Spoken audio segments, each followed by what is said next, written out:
Court ने UNICEF के खिलाफ पेटेंट मामले को किया खारिज। जाने क्यों महत्वपूर्ण है अमृत विचार एब्स्ट्रैक्ट आइडिया पर आया यह फैसला। यूनिसेफ ने न्यूयॉर्क के दक्षिणी जिले में एक महत्वपूर्ण कानूनी जीत हासिल की है। 10 फरवरी को न्यायाधीश जॉन जी कोएल्टन ने बैंकों से जुड़ी संस्थाओं बी प्रोटोकॉल फाउंडेशन और लोकल कॉइन लिमिटेड द्वारा डेस्क के खिलाफ दायर पेटेंट उल्लंघन के मुकदमे को खारिज कर दिया। यह फैसला इस बात की गहराई तक जाता है कि अमेरिकी कानून के तहत डेफी प्रोटोकॉल को कैसे संरक्षित और चुनौती दी जाती है। फैसला गणित कोई आविष्कार नहीं है। विवाद का मुख्य केंद्र constant product automated market maker system था, जो यूनिसेफ के लिक्विडिटी पूल का आधार है।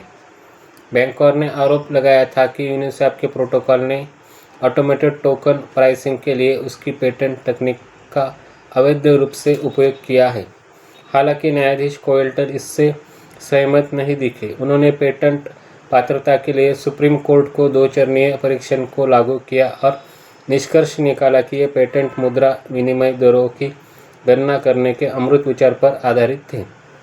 अदालत ने स्पष्ट किया कि मुद्रा विनिमय एक मौलिक आर्थिक अभ्यास है और उस तर्क को केवल ब्लॉकचेन पर ले जाने से वो पेटेंट योग्य अधिकार नहीं बन जाता है। न्यायाधीश ने नोट किया कि ये पेटेंट किसी तकनीक की सफलता के बजाय एक आर्थिक समस्या को हल करने के लिए मौजूदा स्मार्ट कॉन्ट्रैक्ट तकनीक का अनुमानित तरीकों से उपयोग कर रहे थे।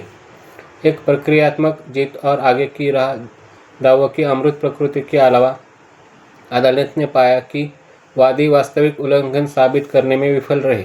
शिकायत में यह सटीक रूप से नहीं बताया जा सका कि यूनिसेफ का सार्वजनिक कोड पेटेंट में उल्लेखित विशिष्ट रिजर्व रेशियो कॉन्ट्रैक्ट का उपयोग कहाँ करता है। हालांकि यूनिसेफ के संस्थापक हेडन एडम्स ने एक्स पर इस बात का जश्न मनाया, लेकिन यह जीत पूर्ण नहीं है। मामले को बिना पूर्वाग्रह के खारिज किया गया है, जिससे वादियों को अपनी शिकायत में संशोधन करने के लिए 21 दिनों का समय मिला है। यदि वे 3 सप्ताह के भीतर अधिक ठोस तर्क देने में सफल रहते हैं तो ये बर्दाश्त की स्थायी हो जाएगी, जिससे इन विशिष्ट दावों के रास्ते हमेशा के लिए बंद हो जाएंगे। फिलहाल यह फैसला एक महत्वपूर्ण मिसाल कायम करता है। अदालत की नज़र में डेफी क्रांति को शक्ति देने वाले सूत्र शायद इतने मौलिक है कि उन पर किसी का एकाधिकार नहीं हो सकता।